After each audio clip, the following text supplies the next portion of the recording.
Hello दोस्तों, मैं नीतू आपका स्वागत करती हूँ। आज के नए टॉपिक के ऊपर हम लोग बात करेंगे प्रमुखवाद, संप्रदाय और दर्शन आदि के जो प्रवर्तक रहे हैं सभी को देखने वाले हैं। तो बिल्कुल सपोर्ट करें आप लोग इस चैनल को और सब्सक्राइब भी करें और अपने फ्रेंड तक भी इसे शेयर करें ज़रूर। तो चलिए ये आपके बीपीएससी तैयारी 4 के लिए काफ़ी महत्वपूर्ण है, चाहे आप 6 टू 8, 9 टू 10, 11 टू 12 या फिर आप यूजीसी नेट के या फिर अन्य स्टेट से जो एग्ज़ाम होते हैं हिंदी से, सभी के लिए प्रमुख है ये, महत्वपूर्ण है। क्योंकि ये जो प्रमुख वाद से संबंधित प्रश्न आते हैं, ये काफ़ी पूछ लिए जाते हैं हर एग्ज़ाम में। तो चलिए देखें पहले तो यहाँ पर आप देखें कि ये जो रस के प्रवर्तक रहे कौन थे? तो भरत आचार्य यानी भरत मुनि थे, आचार्य भरत मुनि। अलंकार के थे आचार्य भामा और इनका टाइम पीरियड छठी शताब्दी है। रीति रीति जो थे आचार्य वामन थे, 8वीं शताब्दी इनको ध्यान में रखना है। ध्वनि आनंदवर्धन थे प्रवर्तक और ये 9वीं शती के थे, ठीक है, 9वीं शताब्दी। वक्रोक्ति आचार्य कुंतक ये 11वीं थे, ठीक है, 11वीं शती के थे। तो सभी को ध्यान में रखना है। औचित्य जो कि क्षेमेंद्र आचार्य क्षेमेंद्र द्वारा ये प्रवर्तक थे इसके। उत्पत्तिवाद जो कि भट्टलोलक प्रवर्तक रहे हैं। अनुमितिवाद के आचार्य शंकुक रहे हैं। भुक्तिवाद और जिसे भोगवाद भी कहा जाता है ये भट्टनायक प्रवर्तक रहे हैं। अभिव्यक्तिवाद अभिनव गुप्त द्वारा दिया गया है। छायावाद जयशंकर प्रसाद द्वारा दिया गया है। यानी प्रवर्तक हैं जयशंकर प्रसाद। स्वच्छंदतावाद के प्रवर्तक हैं श्रीधर पाठक जी। हालावाद के हैं हरिवंश राय बच्चन। मांसलवाद रामेश्वर शुक्लांचल हैं। केपसुलवाद जो कि ओमकारनाथ त्रिपाठी है। प्रपद्यवाद या जिसे नकेनवाद भी कहा जाता है। इनमें 3 लोग शामिल थे नलिन विलोचन शर्मा, केसरी कुमार और नरेश कुमार। ये तीनों को ध्यान में रखना है, पूछ लिया जाता है और काफ़ी पूछा गया है। बीपीएससी टीआरई 2 या फिर टीआरई 3 जिसकी भी बात करें पूछा गया, ठीक है? और प्रयोगवाद के प्रवर्तक है अज्ञे। आगे अब पाश्चात्य वाद को देखेंगे तो अभिव्यंजनावाद के जो प्रवर्तक हैं वैन देत्रो ये क्रोचे हैं। अस्तित्ववाद के सोरेन किरकेगाद है। बिंबवाद के टी.ए. ह्यूम है। मनोविश्लेषणवाद के फ्रायड हैं। मार्क्सवाद के कॉल मार्क्स हैं। प्रतीकवाद के जॉन मॉरियस हैं। आगे अब देखें भक्ति संप्रदाय से संबंधित प्रवर्तक और आचार्य।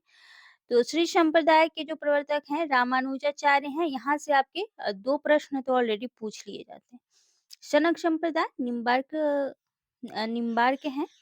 निम्बार्काचार्य इसके प्रवर्तक हैं। रुद्र संप्रदाय के विष्णु स्वामी हैं।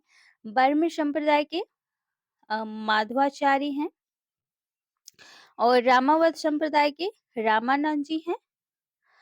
उसके बाद बिश्नोई संप्रदाय जम्भनाथ द्वारा दी गई है। उदासी संप्रदाय श्रीचंद के द्वारा।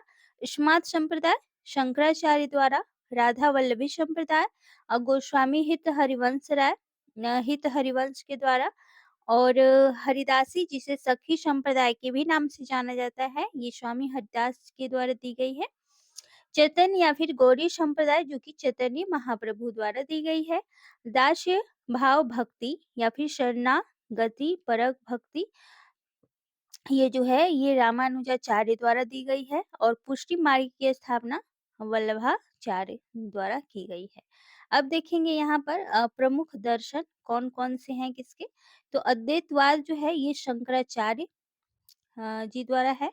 विशिष्टाद्वैतवाद रामानुजाचार्य। द्वैतवाद माधवाचार्य। द्वैताद्वैतवाद निम्बार्काचार्य। शुद्धाद्वैतवाद ये है वल्लभाचार्य। मीमांसा दर्शन ये जैमिनी द्वारा दी गई है। सांख्य दर्शन ये कपिल मुनि द्वारा दी गई है। योग दर्शन ये पतंजलि द्वारा दी गई है। न्याय दर्शन ये गौतम द्वारा दी गई है और ये यूजीसी नेट के सिलेबस में आप फर्स्ट जो बुक है यानी कि आपका जीएस पेपर जो फर्स्ट है उसके 6 यूनिट में 6 या 7th यूनिट में आपके लगे हुए हैं ये सारे। यहाँ से आपके हर बार प्रश्न पूछे जाते हैं, तो उसके लिए भी ये महत्वपूर्ण है। वैशेषिक दर्शन जो कि कणाद द्वारा है, चवार्क चार्वाक जो कि लोकायत भी कहा जाता है, ये महास्थाप्य द्वारा है।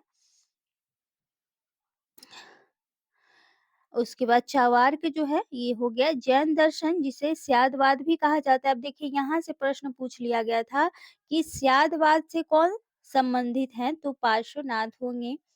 संघातवाद जो कि क्षणिकवाद के भी नाम से जाना जाता है, जिसके प्रवर्तक गौतम बुद्ध है। तो ये कुछ स्थापनाएँ थी, उसके बाद हम लोग पुरस्कार और सम्मान देखेंगे महत्वपूर्ण, जिसको मिला है प्रथम से लास्ट तक। तो सभी को हम लोग देखेंगे, और ये आपका छोटा-सा वीडियो है लेकिन काफ़ी महत्वपूर्ण है, और यहाँ से आपके प्रश्न बनते हैं हर बार। तो इसी तरह के कंटेंट पाने के लिए आप वीडियो को ज़रूर से सब्सक्राइब कर लें और शेयर भी करें आगे। Thank you so much. फिर मिलती हूँ एक नए कंटेंट के साथ, तब तक बने रहें इस चैनल के साथ।